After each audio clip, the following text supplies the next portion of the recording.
What's up everybody, it's Arafire back for another round. So I picked up some new subscribers recently, and if you're new to the show, welcome along, I hope you enjoy watching.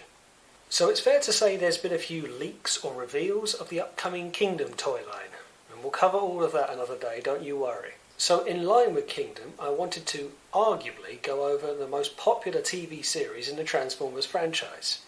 Today we're looking at my top 5 Beast Wars characters. And just quickly, the rules are simple. This is going to be Beast Wars Seasons 1 to 3 and does not include any Beast machines, because no one needs to see that. So how about it? Shall we maximise things? Beast Wars! Number 5. Optimus Primal. Okay, we'll start with the big bot. When the show started, I must admit I wasn't too sure about Primal. I felt they were trying too hard to recreate Optimus Prime with his near-as same name and faceplate. But as the series goes on, you find he's much more emotionally connected, and this comes out much more when he's in beast mode. By the end of the first episode, part 2 in fact, you can see how much of a strong character he is by slinging Megatron around. Plus this was my first experience of Gary Chalk, who voiced Optimus Primal.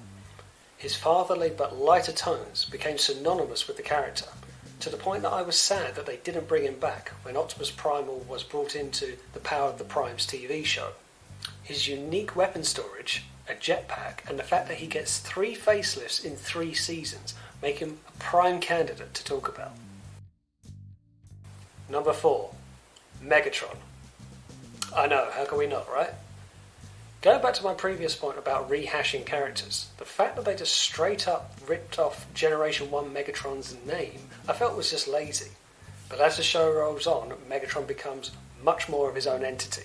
A huge purple dinosaur, no not that one, with blood red eyes certainly captures the imagination, and I would say he more than stands up to Generation 1 Megatron, at least in my eyes.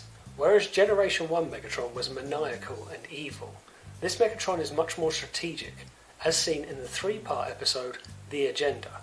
He's constantly thinking many moves ahead. But one thing that has helped the establishment of this character is the great voice acting by David Kaye, which, as I'm sure you know, has voiced many characters both in and outside of Transformers, and he's given us such memorable lines for our Dino villain. Much like Primal, Megatron gets an upgrade or two throughout the series. My personal favourite is the Transmetal version of Megatron, but everyone has their own preference. Okay, let's simmer things down a bit. Okay, never mind. Number 3. Inferno. Inferno is a strong fan favourite with most people through his limited time on the series.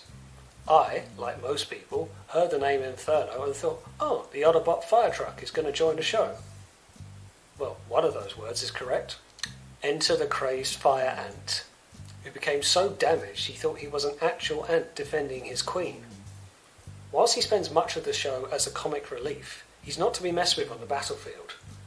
A battle-tested warrior with 2 very large guns that also double up as flamethrowers, with a huge jetpack, not to mention his size. I would love a masterpiece version of this figure to be released, and I think most people would.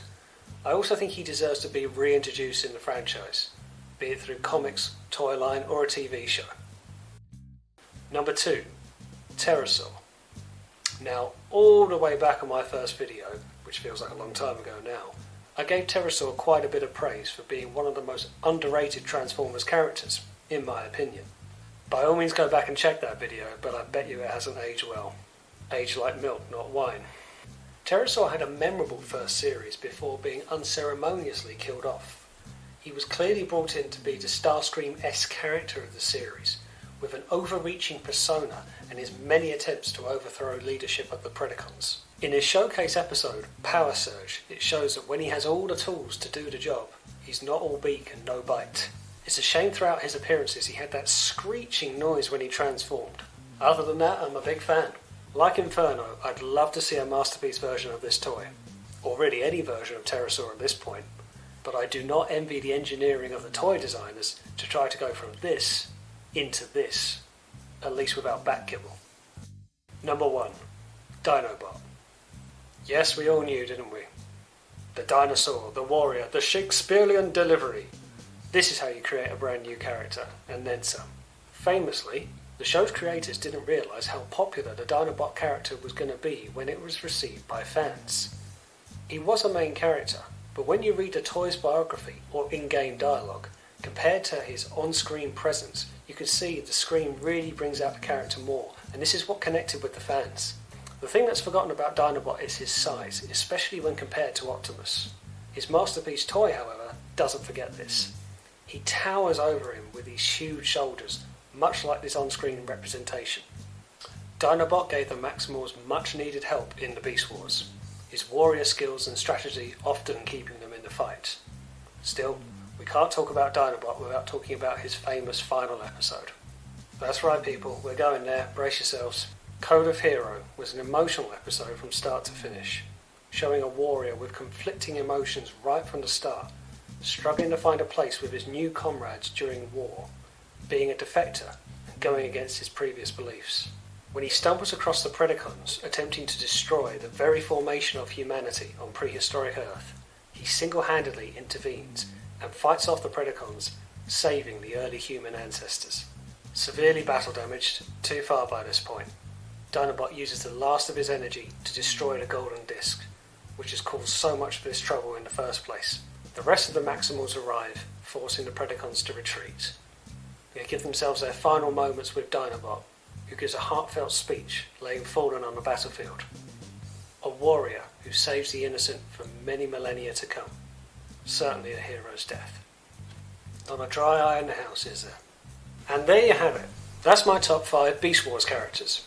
What's yours? Leave a comment and let me know. But that's all for today. Thanks for watching. Don't forget to like, share and subscribe. And I'll see you on the next one.